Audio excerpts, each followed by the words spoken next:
Welcome to Dodgers Daily. Casey Porter here. So glad that you decided to tune in, fans. We have a very, very, very special guest today, the 101 Express. I like to call him that because he has a thunderbolt for a right arm. Jake Pilarski joins Dodgers Daily. So, Jake, hey, thank you so much for coming on in for the second time. Yeah, man, no problem. It's always fun to do this kind of stuff. Okay, so first of all, got to know about the workout today. How'd it go for you? It was good. It was good. First week back doing workouts and throwing for me from the off season. So just trying to get back in the swing of things. My legs are a little sore today, but it'll work itself out over time. Okay, so before we get started, have you talked to Jordan Leisure? Of course, he got traded away last year. I know you guys are really tight there at Tulsa. Have you had a chance to talk to him and give us an update on him?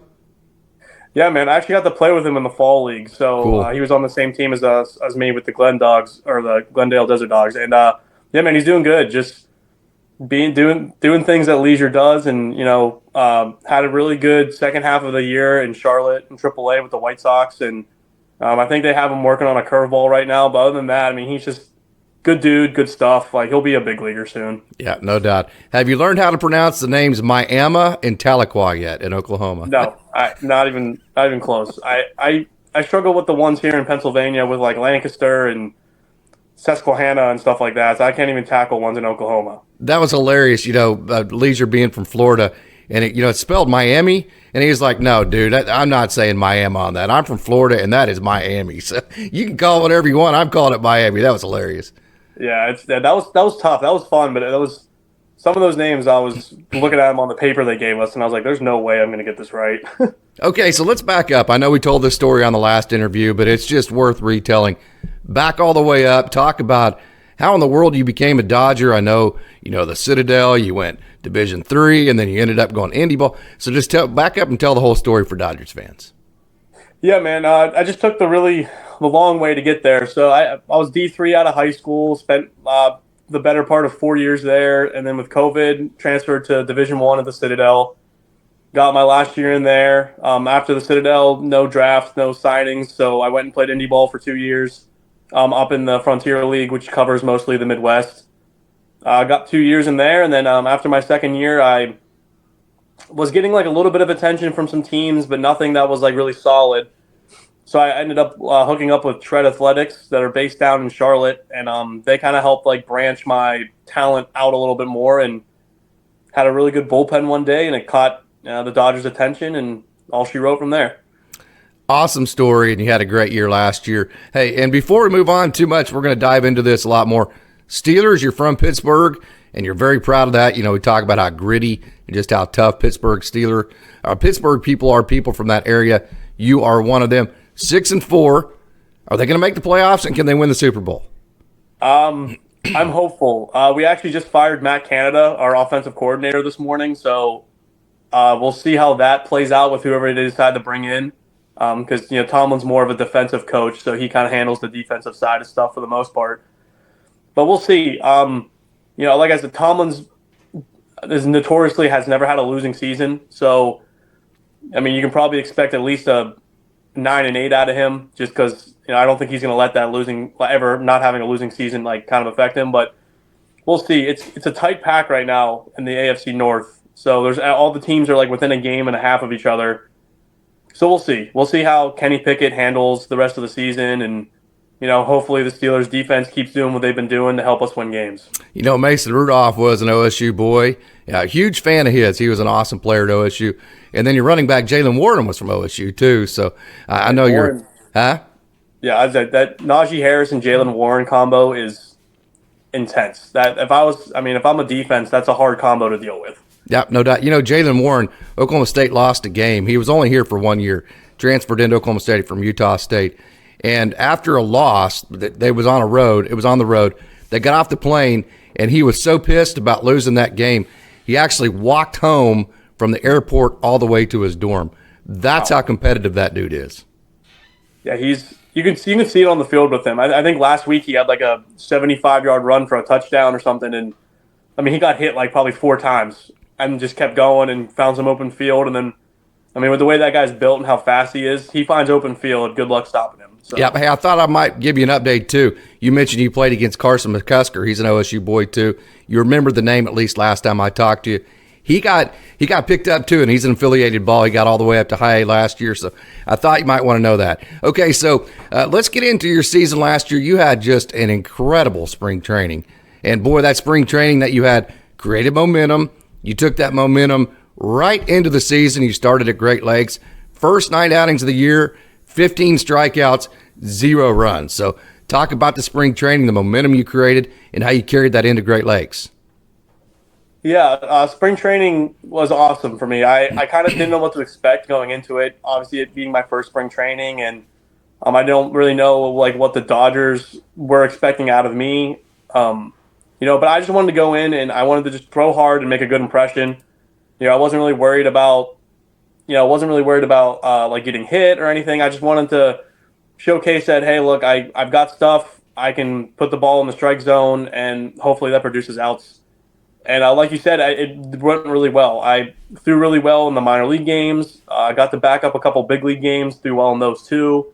I got invited to go to the Freeway Series. That was a little bit of a more difficult time because most of those guys were big league hitters that I faced, so they hit me around the ballpark a little bit, but understandably. And I just feel like it just went really well. And then with the Freeway Series being like my last outing of spring training, I took that and was like, hey, like you're doing well, but still not quite probably ready for those big league hitters yet, and took that, with a little chip on my shoulder down in or I guess up to Great Lakes, and kind of started off my career there. So you got moved up to Double-A Tulsa fairly soon. I mean, I think it was like, maybe about 2 weeks into June, something like that. Actually, it was in 2 weeks into May. It was that soon for you. And then he went on another heater. Your next 9 outings only gave up 2 runs, and they were both in the same outing. So, a lot of times I hear that transition from high A to Double-A. Of course, it used to be worse when they had the independent ball. The ball, at least now, is standard with all the other minor league systems. But I've heard a lot that jump from high A to Double-A is the biggest one. But, boy, you just seamlessly did it, didn't you? So talk about that transition. Yeah, I mean, I think at first when I got up there, it was kind of just doing the same thing that I did in high A, like showing the fastball, then using the slider off of that. And, it did, my first couple weeks up there did go very well for me. And like all good things, though, the scouting reports catch up. The hitters in Double-A are significantly better than most of the high A hitters. So everything kind of catches up. And then that's kind of where I hit that, like, oh, there we go. Now they kind of, they know what's coming to the table. Not that I didn't think I played well those first couple weeks I was up there, because I feel like I did. And I, showcased like a lot of good stuff. But it kind of caught up to me kind of quickly after, a couple weeks, and then like seeing a team for the second time, they start to kind of figure out like what you got, what you don't have, and they just make adjustments a lot quicker than the high A guys did. And it was kind of a crazy season for you guys. You guys got off to the super hot start. Right about second week in June, you had the absolute best pitching staff in all the minor leagues, not just Double-A, the Texas League, but all the minor leagues. Frasso and River Ryan and Landon Knack was still there. And you had just a whole bunch of Thunderbolts in the bullpen. So, hey, talk about, how fun that team was. And then, the stretch where Henny gets cancer and then Juan Apodaca has to take over. And he did such a good job, by the way, that, hey, I know they were going to bring in some roving guys to help him. The Dodgers didn't feel like they needed to, because he just took the bull by the horn and really did a great job with it. So just kind of talk about the ups and downs of how great the season was, and then, kind of the struggle in the middle of it.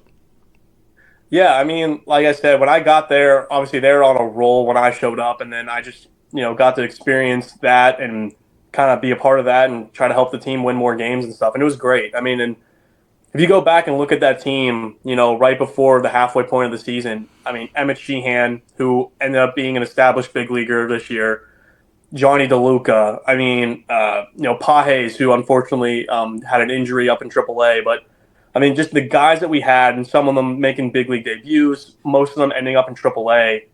It's just kind of, it's not shocking to look at that team and be like, yeah, no wonder why they were, winning. We were winning 5 out of 6 every week. With that being said, like that's kind of like, everything was great, and obviously Henny was at the helm, and the stuff with the cancer, like that kind of hit everyone hard, and and Oppo did a great job. I mean, he really did a great job coming in and managing the team, and that's a hard situation to get into.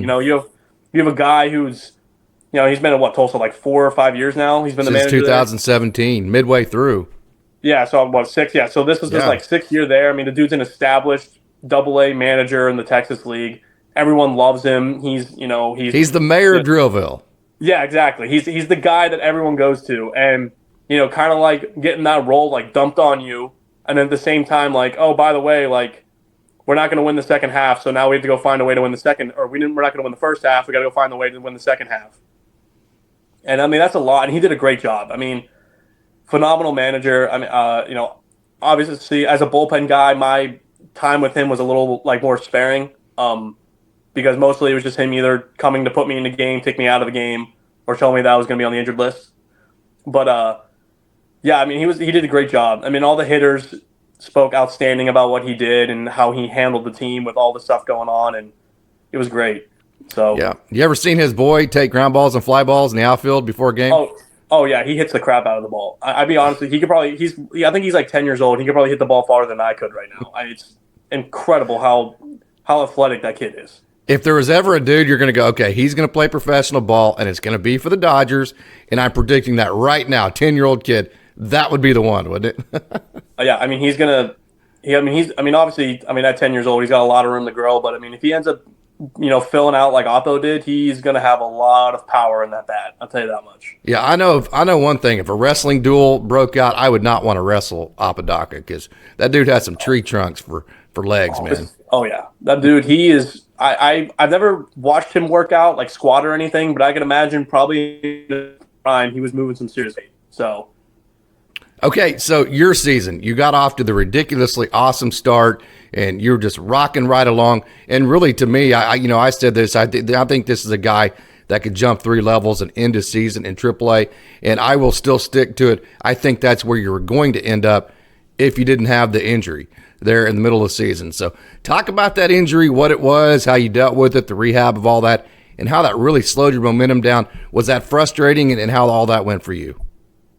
Yeah, so the injury kind of came at a weird time because we were kind of right past the halfway point of the year, and then I was kind of starting to like struggle a little bit on the mound. Mostly, I was having some command issues, and then when I was in the zone, I was getting hit around a little bit. So it kind of came at a weird time because I was kind of like I was a little bit starting to struggle a little bit, and then I got hurt.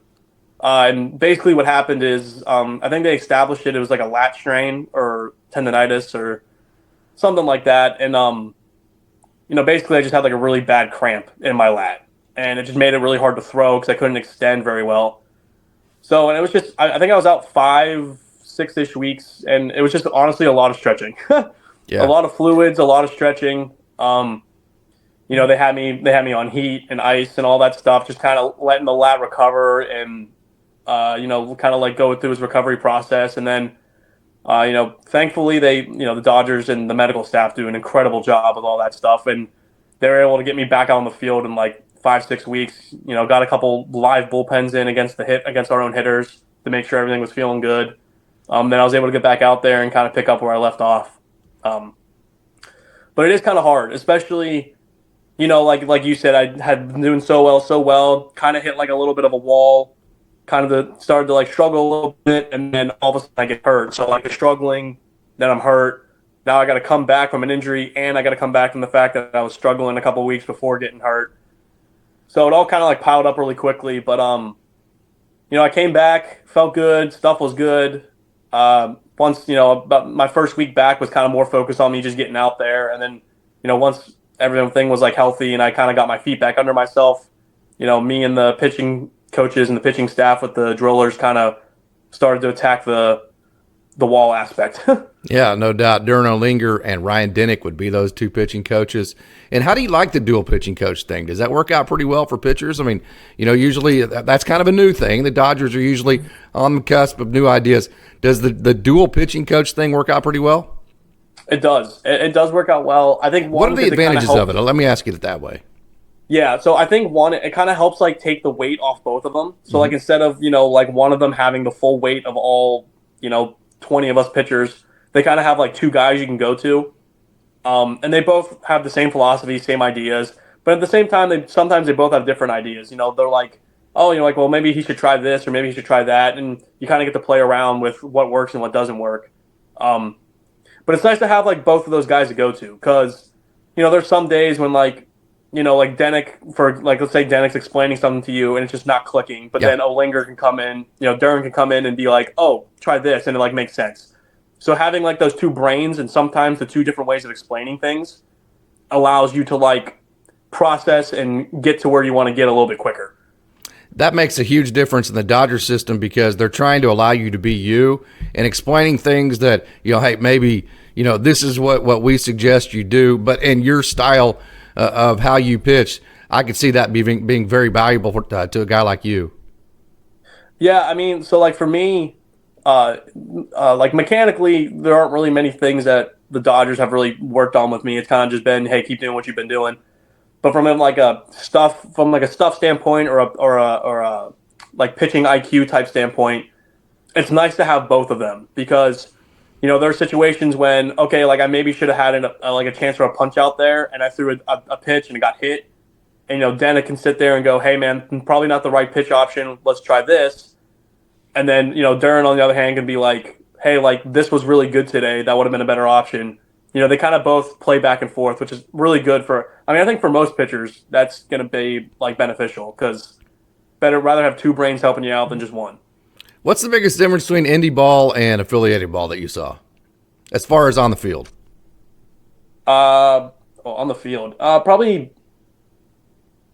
You mean from like a talent standpoint, Yep, or like right? Yeah, like for you. Yeah, I mean they're just better hitters. From like what I've seen, like facing hitters wise, the hitters they're more patient. They're better prepared for the harder, like more firm stuff. From a pitching standpoint, like it's just more consistent. I feel like indie ball hitters and like affiliated ball hitters are like similar in a lot of ways. Like because you see a lot of guys in indie ball, like especially hitting wise, that have had minor league careers and even potentially big league careers. So there's a lot of like overlap there. But I feel like the big difference is really in pitching. Like, you don't see a lot of guys in indie ball that are throwing like well that are like as consistent or as commanding and dominant as they are in like Double A and I'm sure Triple A and so on. Yeah, because if they're having that much success for a whole long period of time, they probably end up in affiliated ball. Yeah. Okay, Yeah, so your first full year of affiliated ball, not totally full because you did have the time off due to the injury in the middle, but having seen what you've seen now, what are some of the things that you feel like that you went into going, hey, I'm good enough to do this, to be a professional? What things did you confirm that, yeah, hey, yes, this is something that plays at every level for me? I just think like overall, like my pitchability, like my stuff. So, there's always that like lingering question, especially for me coming from indie ball, like, is what I have going to play? And I think I was able to answer the question. The answer to that question is yes. Like I have the good stuff. It's going to work out in my favor as long as I keep working on all the things that the Dodgers have kind of been tackling me with, and that I've been kind of on myself about. Just keep working hard, and like my stuff is going to play, and it's going to get outs. And then at the end of the day, like whether you're striking out the world or getting ground balls left and right, as long as you're collecting outs, that's all we really need to do. What one thing would you say after seeing your affiliated season this year? What would be the one thing, or maybe a set of things that you think that you need to work on the most? I mean, I feel like this is like really the cliche answer of just like being in the zone, like not walking guys. Which I think I did a really good job in the fall league with kind of starting that process for me. But I mean, for me, this off season and kind of going into spring training, it's really just going to be working on staying consistent with the cutter and the sinker. We added those two pitches kind of late in the year for me in Tulsa. Oh, sinker, really? Wow.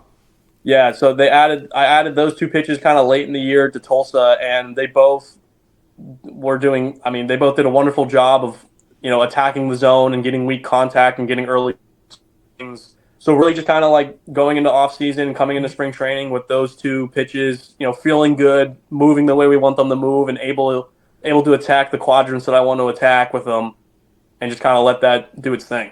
So is the cutter replacing the slider? No, I got both. I throw like 6 pitches now. Wow. It's funny. For a reliever, that's a lot, but they all kind of have their own situations where they play. So the cutter and the sinker, what's the advantage of the cutter over the slider? I've always been curious to ask somebody that question. Yeah, so for me, I guess it probably depends like person to person. So, but for me with my slider, it was kind of just like, not that the slider was bad, but it was like for a certain point in time, it was you're either going to get a four seam or you're going to get a slider. Yeah. So it was kind of easy to like, okay, you're either going to get hard or something that was going to be a little bit slower but sharp and going away from you or down and into a lefty. So what it opened up for is that okay, like not only do you have like a forcing to worry about, but a hard cutter that's going to come into you and kind of like stay on plane, but then I can throw the exact same pitch with like some depth behind it, and it's only Yeah. like a few miles an hour slower. Yeah. So it kind of like, not that I want to say it's better than the slider, but it's a pitch that allows me to mostly get into lefties. Yeah. Like Grove did. Yeah, which opens up the slider and the forcing fastball at the top of the zone. And it seems like the cutter would marry the two seam a little bit better because they both kind of stay on the same plane. One turns left and one turns right. Would that be correct? Yeah, for the most part. Yeah. So like, I mean, and not that I typically like, for me at least, like right now, it's like cutters the lefties, sinkers the righties. Yeah. So I don't really play off that mirroring all that much. But yeah, I mean, it's the right idea. Like just kind of like two pitches that are both pitches that I can still throw fairly hard, that have a little bit of movement on them just to get off like people's barrels. All right, cool, man. Are you ready to answer some fun questions? I'm ready. Okay, let's do it. Okay, what is the one thing you valued the most about growing up in the Steel City? I mean, you kind of mentioned earlier, it's just the blue collar work ethic. Everyone that I know from Pittsburgh that's doing some form of sports is just, it's all about the nitty gritty. You know, we work hard, our heads down, work hard in the gym, on the field, all that stuff. And I mean, I think that really speaks for any athlete that's from Pittsburgh. You know, they all kind of have that, like you said, that like steel worker, blue collar, like I'm going to work harder than everyone else type mentality. What is the one thing you've learned the most from the path you took to get to affiliated baseball? That baseball is very much not a linear path. There's a lot of ups and downs, and those ups and downs continue in affiliated ball. You know, there's they're in AA that want to be in AAA. There's dudes in AAA that think they should be in the big leagues. You know, so it's all about that up and down. But you got to really just keep your head down, trust the process, trust all the work you've been putting in, and things will come in time. What's the craziest thing you saw on the field or off the field while you're in indie ball? So that's I saw that on your question list that you sent me, and I've seen a lot of crazy things happen in indie ball, and honestly, even in affiliated ball this year, we had a game in Wichita where they shot off fireworks in the middle of the 8th inning. Oh, Which they literally stopped the game and shot off like 20 minutes of fireworks in the middle of the game, and that's the first time I've ever seen that. Yeah, but indie ball, I'm trying to think of a good one. Our entire bullpen got thrown out of an indie ball game once. That was interesting. Yeah, we were playing Windy they City. dumped the whole thing, huh? Yeah, we were playing Said Windy the hell with City all in of you. Chicago. Yeah, and like the bullpens were on the field and they were like right on the foul line. And there was a ball that was like most definitely foul that the umpire called fair. So we were all giving him crap. And then another ball that got hit down there that was like 30 feet foul. We all like pointed fair, and he lost it and threw out our whole bullpen. He had to know that was coming. Oh yeah, he threw. I'm trying to think. I think there's probably like 7 or 8 of us in the bullpen. He threw all of us out. Yeah, that's awesome. Dump the whole thing. So the starter had to go the whole way, or a position player was going to pitch, right? Oh, probably. I honestly don't even remember because it was like the 8th inning. We got dumped, and then our manager got dumped, and then we just sat in the clubhouse and like watched TV or something. That's fantastic. I'm sure whoever was pitching just kept going till the game was over, or they probably had a position guy throw. I don't remember, but yeah, that was a pretty interesting experience to get the entire bullpen thrown out of the game. So if you could strike out any one hitter of any era, who would it be and why? And how would you get him out? How would you strike him out? See, that's a hard question because like my like childhood gut wants to say like Jason Bay, just because I grew up watching him as a Pirates fan, or like Roberto Clemente or something like that. And honestly, I don't even know how I would try to get those guys out. I'd probably take the ego route and try to blow them up with fastballs until they hit it. But like of a more like modern day, I think like facing Ohtani would be awesome. You know, I got the opportunity to pitch against Altuve in Corpus Christi. He was making a rehab start, and I fortunately got to strike him out, which was kind of a cool for me. You know, he's an established big leaguer, probably going to be a Hall of Famer, MVP, World Series. But I think Ohtani, just because I mean, that dude's a 2-time MVP. He does it all. He's such a good hitter, and and he's probably the biggest name hitter or guy in baseball right now. So I think like getting the opportunity to face him and like strike him out would be a really cool like moment. I hope you get to do it in spring training, and I hope it's in an inter-squad game. I'll just leave it at that. Okay, hey, were you there whenever John Rooney actually picked off Jose Altuve? I did see that, and it was funny because we were in the bullpen and we were like, we're all sitting there and we're watching him warm up, and we're like, does he try to pick off Altuve first pitch? And we're like, he probably will. And like how do you not tell? I don't understand how that's not in a scouting report. Yeah, like how do you not tell Altuve like, hey, he's probably going to try to pick you off first pitch? I mean, because Altuve, he was just sitting there, like Rooney picked off, and Altuve just didn't move, just stood there, like he was completely fooled. I'm like, how do you not know that's coming? Like,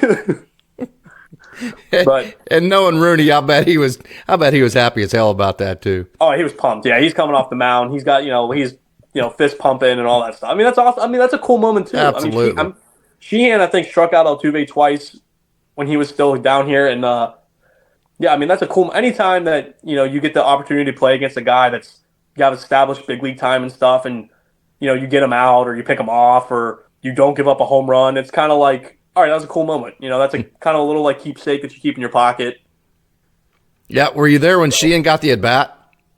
Yes, that was the most electric 2 at bats I think I have seen in my entire life.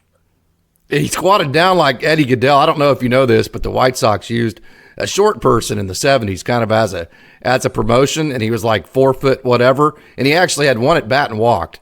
I mean, that's what he looked like. Yeah, so I mean, well, because his first at bat, he swung the bat a couple times. So we were all in the bullpen, like hollering, like how crazy it'd be if you got a hit right here. How'd the stroke look? Pretty good. Yeah, it wasn't bad. I mean, definitely probably better on the golf course than it is in the batter's box. But but then his second time, like you said, he went up there, and Sheehan's what, like 6'4", 6'5", like he's a tall dude, and he goes up there, and like you said, he's squatting down like a duck squat, like he's a catcher almost. And I mean, that guy on the mound must have just been rattled. Just threw him 4 pitches nowhere near the strike zone, and I think he got an RBI out of it too, which is hilarious. Oh, he was talking smack all the way to first base too. I'm sure he was. I mean, like I said, he's a big dude. I don't know if I want to go after him, but like, yeah, I mean, it was awesome. We were in the bullpen hollering and stuff. Like it was a fun experience for the whole team. Okay, man, who has the more explosive fastball, you or Jordan Leisure? 7-foot extension, I think Leisure has. Leisure, yeah, Leisure. Oh, I love Leisure to death. He's a great dude, but yeah, he just does it so well. I mean, I think he's the most consistent 97 to 99 I've ever seen in my life, and he lets go of the ball, like, I swear to God, on the grass. So, yeah. Like, I'm going to have, like, I want to say mine just because that's kind of like my claim to fame is that I can really get that up there from a velo standpoint. But, I mean, Leisure's fastball is unbelievable. It probably plays like 105. It is absolutely ridiculous, and he throws it so well, and it's so consistent. I mean, it's ridiculous how good that pitch is. I saved the easiest question for last, Jake, and that is, what are you most excited about for next year? Man, I'm just honestly excited to get back out there, to get back to spring training and around all the guys again. I know spring training is kind of a drag, but I just like being around everybody and working every day out in the warmth of Arizona, and being around all the guys, and then obviously once spring training kicks up, going to wherever the heck they end up sending me, and just kind of starting that year with a group of guys and getting the ball rolling. Have you talked to Jonah, your scout that picked you up and got you to the Dodgers lately? And we actually went out. When I was in Arizona for the fall league, we went out to dinner one night and got to kind of talk a little bit. It was good to see him and get to talk about the season and Pittsburgh and all that stuff. So we've been keeping tabs. We've been keeping in touch. All right, man. Hey, Jake, I've taken a lot of your time. I know you are super, super, super busy. And so this is very kind of you to carve out some time and to come on to Dodgers Daily for Dodgers fans to get to know you a little bit better. So, Jake Pilarski, I call you the 101 Express because you have that thunderbolt of a right arm. Thank you so much for joining Dodgers Daily. Of course, man. It's been a pleasure.